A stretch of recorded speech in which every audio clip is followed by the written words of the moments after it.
Meus caros amigos, muito boa tarde. Mais uma vez aqui no Morumbi, meu pedaço aqui, olha que bonito. Ali a floresta, aquilo lá não pode mexer. E aqui eu vou falar de macaco, aliás, aqui nessas duas árvores tem meus amigos, os saguizinhos, né, aqueles macaquinhos que vêm pedir comida aqui, a gente entrega a bananinha na mão deles, né? Mas o que acontece? Nesse fim de semana eu estava no Morumbi e, para minha surpresa, houve essa coisa toda do racismo, né? Mais uma história de racismo, né?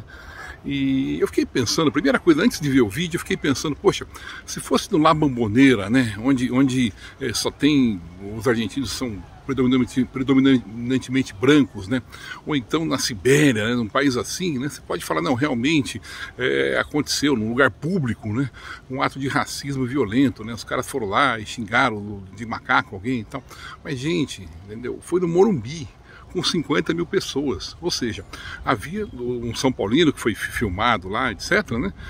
Do lado dele, né? Nós estamos falando da cidade mais miscigenada do país, né? Cidade, uma das mais do mundo, né?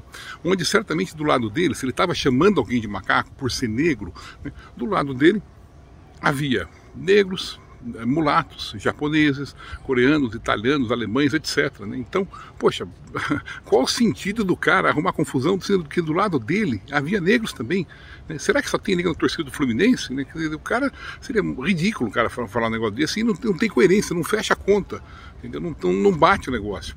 Esse é o primeiro ponto. O segundo ponto, mais grave ainda, mais forte ainda, é o seguinte: quem vê o vídeo, vê o cara fazendo assim, né, o que isso necessariamente tem a ver com macaco? Quer dizer, tem que ter muita vontade de arredondar as coisas para o mal, né, para dizer que isso tem a ver com macaco, né? Porque, veja, depois foram falar, quer dizer, filmaram depois um torcedor do Fluminense desmentindo tudo isso. Porque primeiro houve aquela coisa toda, né? Então, a partir disso aí, né, foi parar em todas as televisões, foi parar em todos os jornais, né?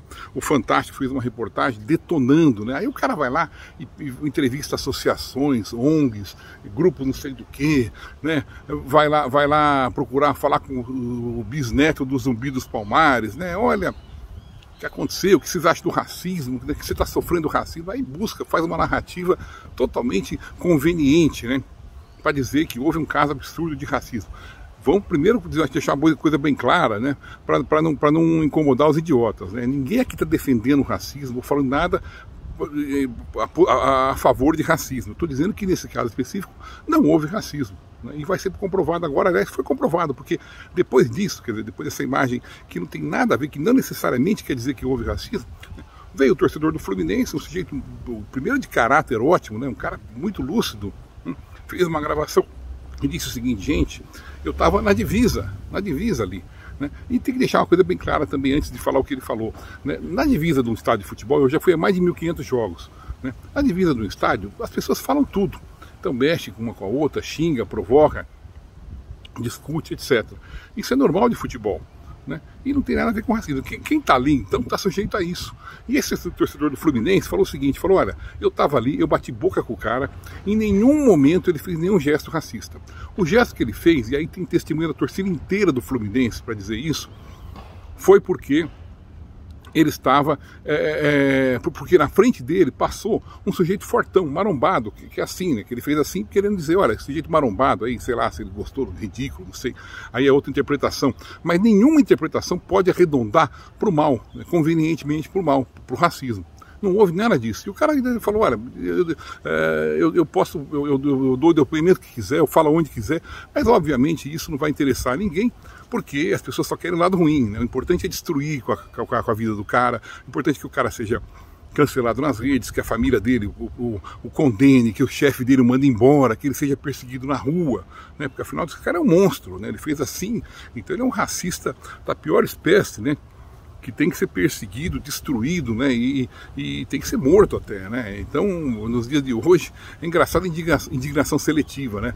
Nós estamos aí próximo do maior bandido da nossa história, de ser reeleito presidente, né, pela terceira vez, ele já ganhou, aliás, né, e isso não incomoda ninguém, mas o racismo do cara, que não foi racismo, esse sim tem que sair tudo quanto é televisão, né, que povinho que é o nosso, né.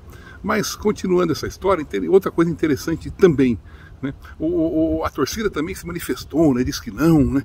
Que isso é um absurdo, que esse cara esse racista, esse monstro, né, não será mais permitido de entrar em jogos de São Paulo, que se ele for ele vai apanhar, etc. Aliás, ameaçar é uma coisa que as torcidas fazem muito bem, né? E essa mesma torcida do São Paulo que está falando isso, né, essa torcedor de São Paulo, são aqueles que quando o Richarlison jogava no São Paulo, né, eles não aplaudiam. Então quando era anunciado o nome dos jogadores, né, aplaudiam todo mundo, chegava no Richarlison, eles vaiavam ou não falavam nada. Não gritavam o nome dele, porque ele era associado, eles diziam que ele era gay. Aliás, agora ele confirmou que é gay, que seja muito feliz, uma coisa não tem nada a ver com a outra, né? E o rapaz não era aplaudido. O meu filho ficava com vergonha, porque eu ficava na numerada, né? E quando acontecia isso, eu levantava e falava: olha, vocês têm medo, vocês são um bando de enrustido. Eu batia a boca com a torcida, porque eu achava absurdo. Né? Porque o rapaz era bom de bola, um cara de caráter, que não tem nada a ver uma coisa com a outra, mas esse é outro assunto. Né? Mas aí o que acontece? Essa torcida não se manifestava. Então, cadê a hipocrisia? Né? Para uma coisa serve, para outra não serve, né? E a mesma torcida também. Eu estou dizendo de uma torcida do São Paulo, mas pode ser de todas as outras. Todas as outras torcidas são iguais nesse sentido. Né? Que tem gritos de cantos que vão matar, vão bater, vão destruir, vão acabar com outra torcida, não sei o quê, vão usar droga. Tudo isso pode. Tudo isso pode. Né? O importante nas coisas que saem na televisão, na mídia, aí é jogar para a torcida, entre aspas, né? Para a torcida geral, para todo mundo, né? Para poder mostrar que é do bem, né? Mas, e para finalizar, eu quero dizer o seguinte, né? Será que macaco mesmo tem que ser associado com negro?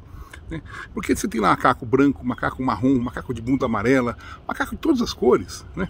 E, poxa, eu conheci 2 macacos na minha vida, 2 pessoas com apelido de macaco na minha vida. Meu querido tio Luiz, que tá dodói e está passando uma fase difícil agora, tomara que ele vai sair que ele saia dessa. Tio, você vai sair dessa mais uma vez, vai vencer mais essa. E ele era conhecido como macaco porque ele era muito peludo. Então meu tio Luiz era muito peludo, o pessoal chama de Luiz Macaco. Grande coisa, a vida inteira ele carregou esse apelido e dá muita risada. E o Paulo Chimpa, cunhado do meu irmão, que também era conhecido por esse apelido, chamavam de macaco, porque ele era parecido com aquele macaquinho da Bolsa Chimpa, os 2 brancos. Totalmente brancos, então não tem nada a ver uma coisa com a outra, né? E aí eu termino essa analogia estendendo ao nosso Maguila. Maguila, lutador de boxe, famoso Maguila, né?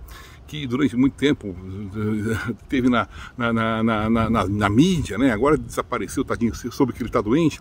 Maguila que tem esse apelido por causa do macaco Maguila, né? Porque ele era a cara do macaco Maguila. Igualzinho o macaco Maguila. E ele poderia ser branco, amarelo, verde, porque com aquela fisionomia dele, ele também seria a cara do macaco Maguila. Então ele era chamado de macaco, não porque ele era negro, entendeu? Mas porque ele era a cara do macaco Maguila, entendeu? E as pessoas costumam arredondar para tudo. Aliás, o Maguila era marrom. Então, gente, vamos ter um pouco mais de cuidado, né? E não vamos perder tempo dando audiência para essas mídias que ganham dinheiro com essa coisa de destruição de reputação.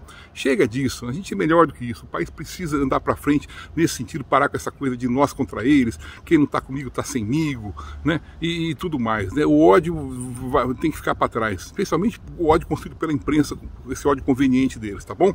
Um abraço e cuidem aí, valeu!